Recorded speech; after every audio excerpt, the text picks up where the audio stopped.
In the wild world of cryptocurrency, euphoria and chaos are twined together in a piece of digital art painted with strokes of uncertainty and innovation. An environment characterized by ongoing uncertainty and ever-shifting trends, where fortunes are made and lost in the blink of an eye. During bull cycles, prices skyrocket, and mining operations thrive as miners rush to capitalize on the frenzy. New mining facilities emerge with modern mining hardware models selling out immediately. But as the excitement reaches its peak, a sobering reality sets in. Speculation reaches unsustainable levels, and a devastating but inevitable price collapse ensues. Prices begin dropping at a frantic rate and billions of dollars evaporate. And the profitability of miners also declines. Difficulty adjustment is a line in the Bitcoin code that regulates the mining difficulty, aiming to sustain an average time of 10 minutes for each new block. Mining difficulty adjusts based on changes in the combined energy of miners, the hash power, whether it increases or decreases. However, here's a catch. Bitcoin's mining difficulty changes every 2016 blocks, which is approximately every 2 weeks. And within this time frame, a lot can happen.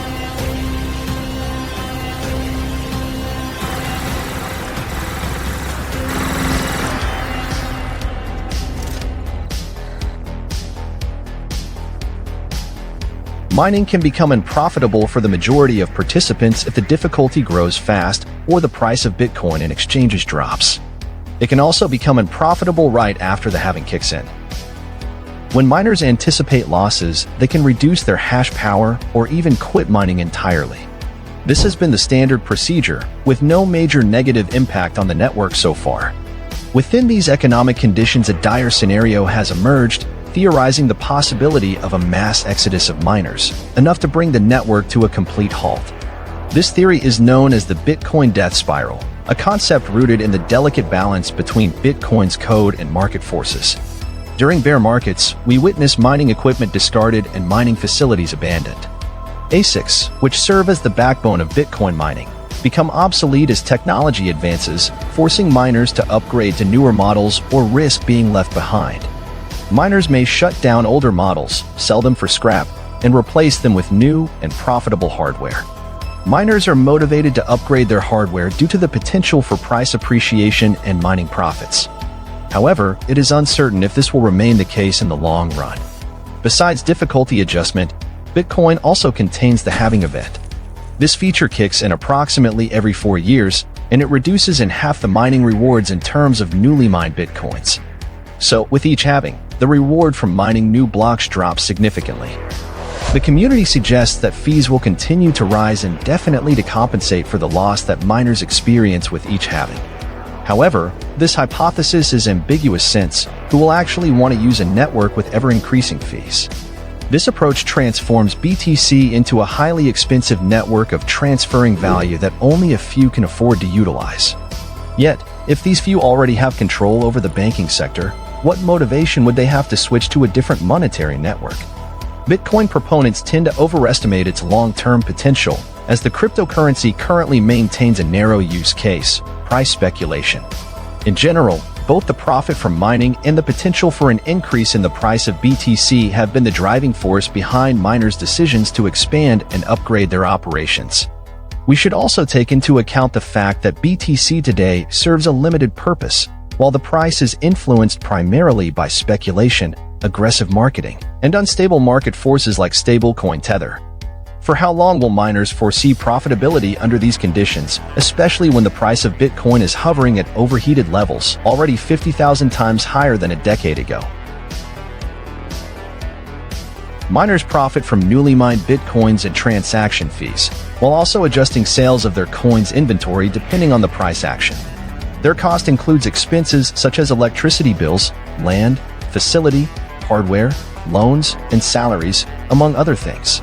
The halving event, which occurs every 210,000 blocks, reduces newly mined Bitcoins by 50%.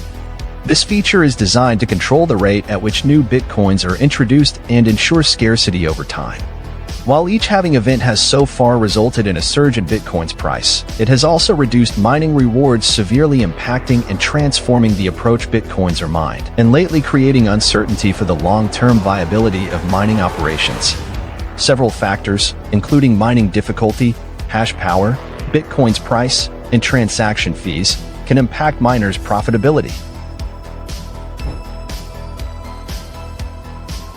The Bitcoin death spiral theory suggests a rapid and irreversible decline in the Bitcoin network's functionality due to a cascade of events. A sharp drop in the price of Bitcoin timed at the beginning of a new difficulty epoch with a much higher difficulty than the previous one could be a condition to support this concept. Under these conditions, the price should experience a significant decline of 70 to 90% to signal the beginning of the death spiral. Can we consider such a price scenario impossible? Here are some instances that demonstrate why it is not. The China Bitcoin crackdown of 2021 led to a significant drop in both Bitcoin's price and hash rate. Though the price recovered later, a more organized ban and crackdown by the US, Europe, Russia, and other nations and organizations will result in far worse consequences for mining, exchanges, and crypto companies, and a sharp decline in Bitcoin's price. Though they say code is law, flawed code can have catastrophic results. In 2018, Bitcoin Core introduced an inflation bug in the code which was discovered by Bitcoin Cash developers. The BCH devs notified Core immediately, and they actually saved BTC from devastating consequences. It was Bitcoin Cash that saved the BTC version of Bitcoin from an impending disaster, and still, we only witness an extensive propaganda campaign against Bitcoin Cash by BTC proponents all this time. Tether's role in the cryptocurrency market is uncertain. Acting like helium, it inflates the price of Bitcoin but also poses a significant risk of a $100 billion market cap.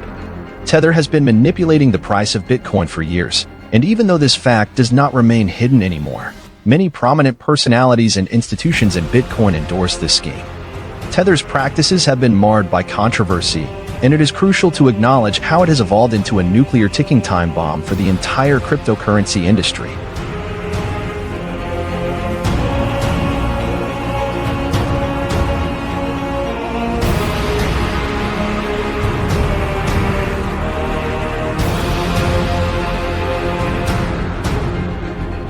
It is evident that Bitcoin BTC is not being used for commerce as it was initially intended.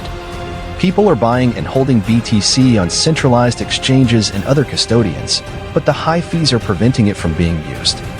Bitcoin advocates encourage people to stack sats, but they don't mention the risks associated with centralized exchanges or the consolidation fees associated with self-custody. See, each transaction in the Bitcoin network has an input and an output. When someone is stacking sats on a self-custody wallet for months or years and tries to move the funds, that transaction will require fees for all the previous inputs. It can be hundreds or even thousands of inputs that will require consolidation. Today, transaction fees can vary and reach even up to $70, but we should also expect fees to increase even more since this is the intention. The fees will pay for the security budget as the block rewards from newly mined Bitcoins get halved every 4 years. Therefore, self-custody makes sense just for the addresses that contain several BTC, the addresses of whales. So, you just can't stack sats on a network that plans to sustain security on high transaction fees. Everyone is lying about this part. Initially, Bitcoin strived to succeed as P2P electronic cash by offering utility and delivering a valuable service to our societies. The plan was to have millions of people using Bitcoin daily for payments, with fees low enough to enable freedom money for everyone. The competition was Visa, MasterCard, PayPal, the Euro, and the dollar. Millions of daily transactions would have ensured a dynamic network flow that would have covered the security budget with small transaction fees, competitive with traditional finance. Satoshi's system was going to work, however, events took a different turn. Those who changed the narrative were not planning Bitcoin to serve society anymore. And they brag about excluding billions from the network. Most people just buy and hold at a centralized exchange and never use peer-to-peer cash. However, exchanges don't provide permissionless money. They don't provide any better security and safety. In fact, the opposite happens, and exchanges don't provide censorship resistance. Why did you enter the world of cryptocurrency, and what exactly are you expecting from all of this, if we just trust third parties and control all over again? Vast deception lies in this field. Actually, for the most part today, it is all lies and propaganda. Since 2015, market forces decided to censor debates and monopolize the narrative, forcing Bitcoin not to proceed as a method of exchange. BTC does not provide censorship-resistant P2P electronic cash to the world as it was initially intended. And who gets to decide the narrative? In 2015, a for-profit company called Blockstream assumed control of Bitcoin's developments, pushing out the developers of the Satoshi era. It is believed that bankers played a significant role in this takeover, leading to concerns about the direction of Bitcoin's future development, a one-sided debate dominated by Blockstream. In the 2017 community split, these forces erased the peer-to-peer cash functionality from Bitcoin and tore the white paper to pieces. This distortion of the original Bitcoin statement and mission was the reason for the emergence of Bitcoin Cash with the 2017 hard fork, and since then, this part of the Bitcoin community has sustained the original intention. For BTC, all that matters is the price. The Lightning Network was a proposed solution, but instead, it was acting as a deception since it also required a block size increase to succeed. What everyone is telling you about Bitcoin so far has been more or less a lie.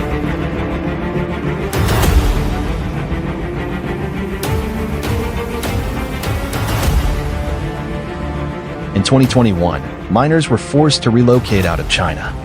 A 50% decline in hash rate was immediately noticed and generated issues with transactions taking longer time to confirm. Yet, this was an incident the miners had been expecting for years, not a black swan event that could generate a torrent of catastrophic events. To trigger a death spiral, it would take a severe and decisive blow, a chain reaction that will rapidly bring the network to a halt. To slow down block production to 1 block per day from 144 on average, the hash rate would have to decrease by approximately 99%. Such a decline seems impossible, but for the BTC network to enter a death spiral, we should assume it will take less than that. A price collapse of 80% can trigger an analogous decrease in hash rate, which will lead to a block time of 30 minutes. At the beginning of the death spiral, the prolonged confirmation times and financial losses can lead to further miner attrition, potentially reaching a tipping point where the remaining miners find it unsustainable to continue operating. A total loss of confidence will ensue, as participants will realize how the true free market actually works. In such circumstances, most miners will halt mining to avoid further financial losses, and there won't be any going back to business as usual.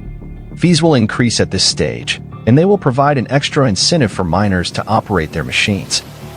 But in case the scenario BTC encounters is a repeat of the Chinese ban for more top economies, then miners won't be able to operate at all. Certainly, some will attempt to move their businesses to other regions where electricity is cheap.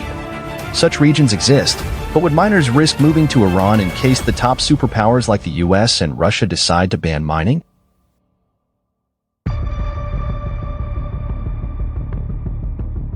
A drop in hash rate by 80% will also delay the difficulty adjustment to approximately 67 days instead of just 2 weeks. Within days, and as miners have no viable solution, hash could drop even more as even more machines will turn off. During that intermediate stage, the death spiral will get out of control. As the block production time continues to increase, the price of BTC will keep collapsing. In the meantime, exchanges will halt trading due to issues with deposits and withdrawals not functioning. Whether miners can sustain such conditions will depend on various factors, but above all, the expectations on the trajectory Bitcoin's price will take if things turn back to normal. Yet, their expectations will not be optimistic. The price will most likely crash further despite a possible centralized intervention. Miners will prefer a brisk centralized intervention instead of wasting hundreds of millions of dollars to assist in the survival of a failing network suffering from a wide loss of confidence. Most likely, in such a scenario, the proposal that will prevail would be to hard fork and reorg the chain right before the previous epoc's end, to reduce the difficulty to an attainable number. The end stage of a death spiral will be a manual adjustment of difficulty at way lower levels than previously and a network reset. Regardless, a centralized solution won't fix the loss of confidence, but would only enable the further deterioration of trust in the Bitcoin developers' abilities and choices. Either way, such an occurrence will have terrible implications for the price of Bitcoin. Any such black swan event will have lasting consequences and will be accompanied by a long-term decline in mining and price. Reduced revenues, stressed loans, and the risk of a complete collapse of mining operations entail some of the fundamentals in this adverse scenario. Under certain conditions, a sharp decline of 80% is possible, and we have historically witnessed the price collapsing at similar rates. However, for the price to be the catalyst for a death spiral, a few more conditions are necessary, like a higher difficulty and a block distance from the next adjustment.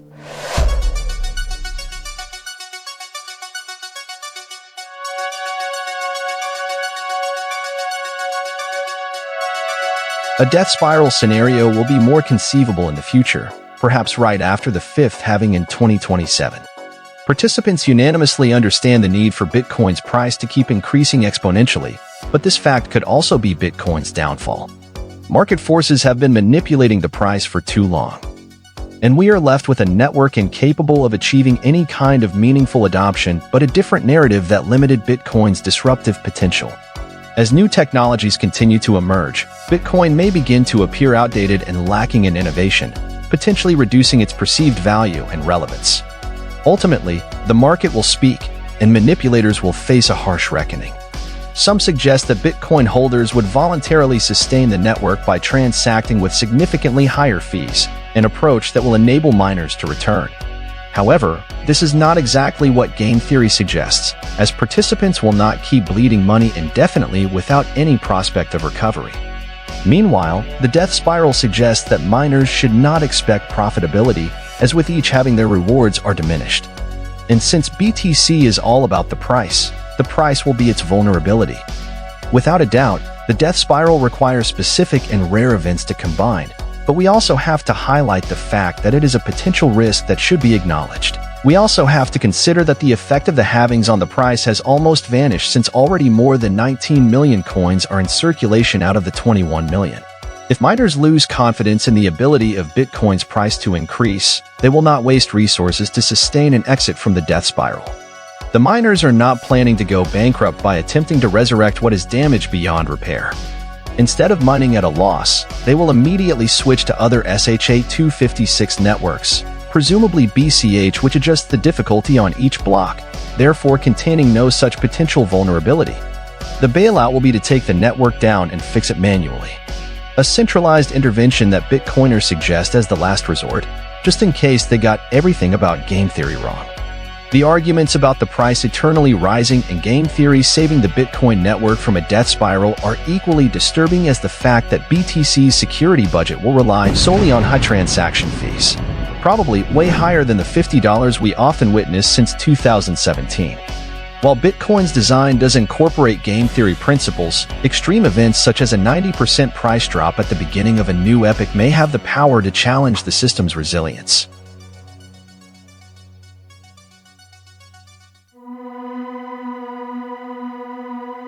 In the short term, the likelihood of a death spiral scenario is low, since it requires multiple circumstances to occur simultaneously.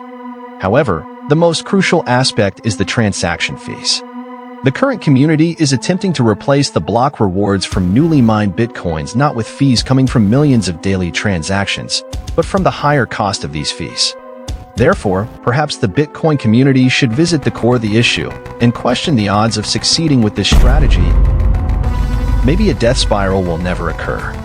What we need to ask is who will be using Bitcoin 10 years from now? Because it certainly won't be the people.